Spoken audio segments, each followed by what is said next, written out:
In the 23rd year of Joash, son of Ahaziah, king of Judah, Jehoahaz, son of Jehu, became king of Israel in Samaria, and he reigned 17 years. He did evil in the eyes of the Lord by following the sins of Jeroboam, son of Nebat, which he had caused Israel to commit, and he did not turn away from them. So the Lord's anger burned against Israel, and for a long time he kept them under the power of Hazael, king of Aram, and Ben-hadad, his son. Then Jehoahaz sought the Lord's favor, and the Lord listened to him, for he saw how severely the king of Aram was oppressing Israel. The Lord provided a deliverer for Israel, and they escaped from the power of Aram.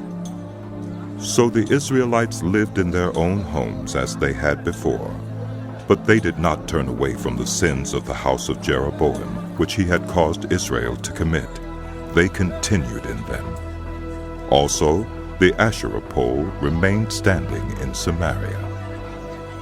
Nothing had been left of the army of Jehoahaz except 50 horsemen, 10 chariots, and 10,000 foot soldiers, for the king of Aram had destroyed the rest and made them like the dust at threshing time.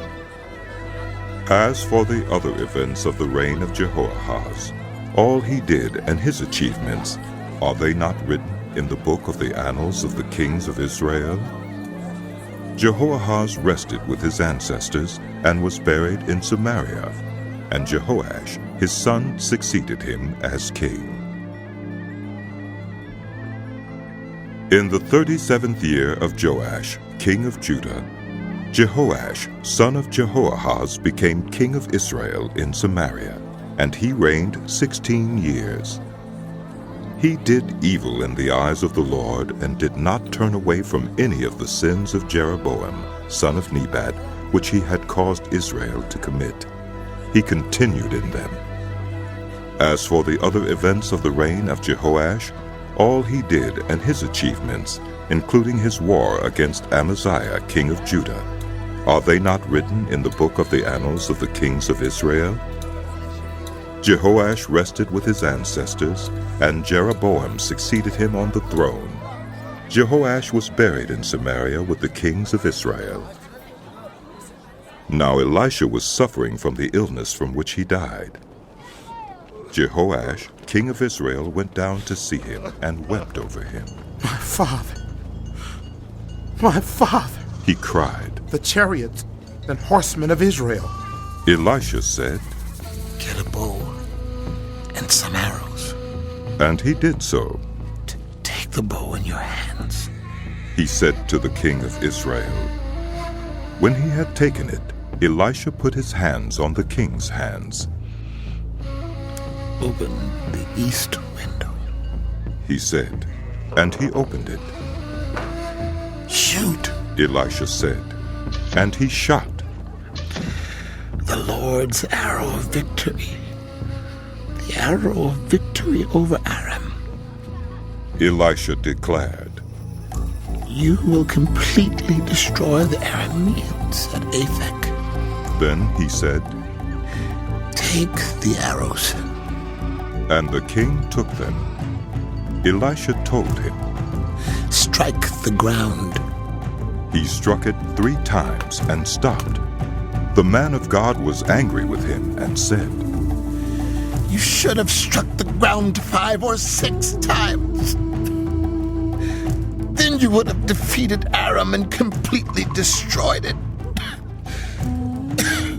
But now you will defeat it only 3 times. Elisha died and was buried. Now Moabite raiders used to enter the country every spring. Once, while some Israelites were burying a man, suddenly they saw a band of raiders, so they threw the man's body into Elisha's tomb. When the body touched Elisha's bones, the man came to life and stood up on his feet. Hazael, king of Aram, oppressed Israel throughout the reign of Jehoahaz.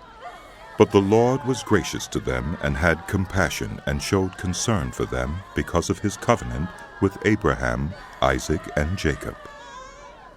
To this day, he has been unwilling to destroy them or banish them from his presence. Hazael, king of Aram, died, and Ben-hadad, his son, succeeded him as king. Then Jehoash, son of Jehoahaz, recaptured from Ben-hadad, son of Hazael, the towns he had taken in battle from his father Jehoahaz. 3 times Jehoash defeated him, and so he recovered the Israelite towns. In the 2nd year of Jehoash, son of Jehoahaz, king of Israel, Amaziah, son of Joash, king of Judah, began to reign. He was 25 years old when he became king, and he reigned in Jerusalem 29 years. His mother's name was Jehoadan. She was from Jerusalem. He did what was right in the eyes of the Lord, but not as his father David had done. In everything he followed the example of his father Joash. The high places, however, were not removed. The people continued to offer sacrifices and burn incense there. After the kingdom was firmly in his grasp, he executed the officials who had murdered his father, the king. Yet he did not put the children of the assassins to death, in accordance with what is written in the book of the law of Moses, where the Lord commanded, "Parents are not to be put to death for their children, nor children put to death for their parents. Each of you will die for your own sin."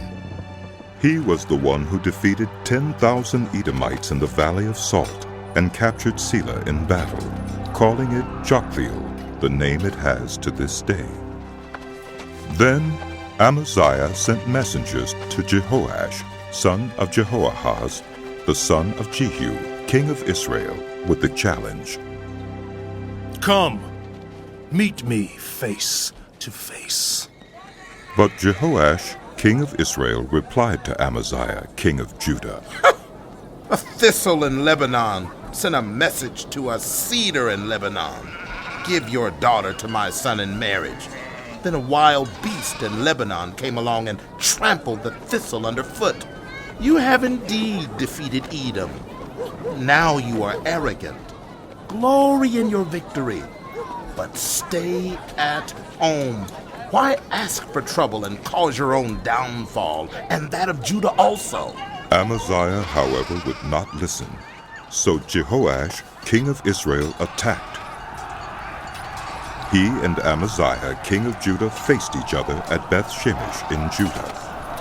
Judah was routed by Israel, and every man fled to his home. Jehoash, king of Israel, captured Amaziah, king of Judah, the son of Joash, the son of Ahaziah, at Beth-shemesh.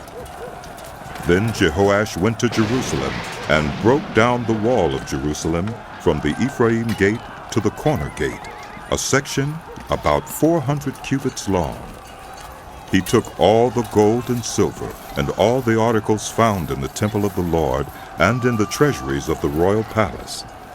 He also took hostages and returned to Samaria.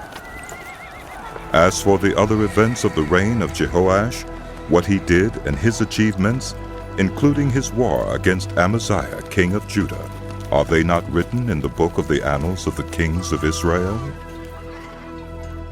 Jehoash rested with his ancestors and was buried in Samaria with the kings of Israel, and Jeroboam his son succeeded him as king.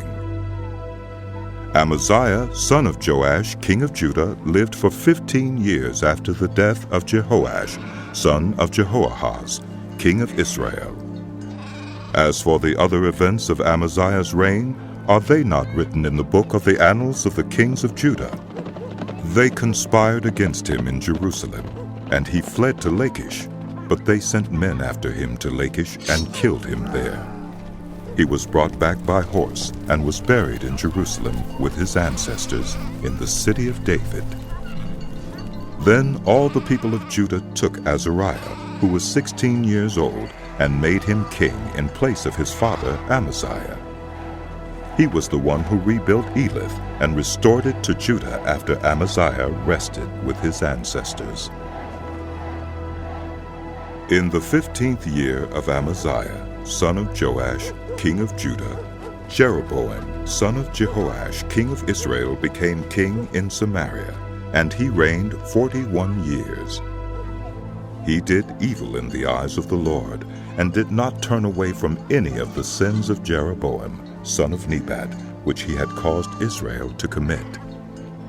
He was the one who restored the boundaries of Israel from Lebo-Hamath to the Dead Sea, in accordance with the word of the Lord, the God of Israel, spoken through his servant Jonah, son of Amittai, the prophet from Gath-hepher.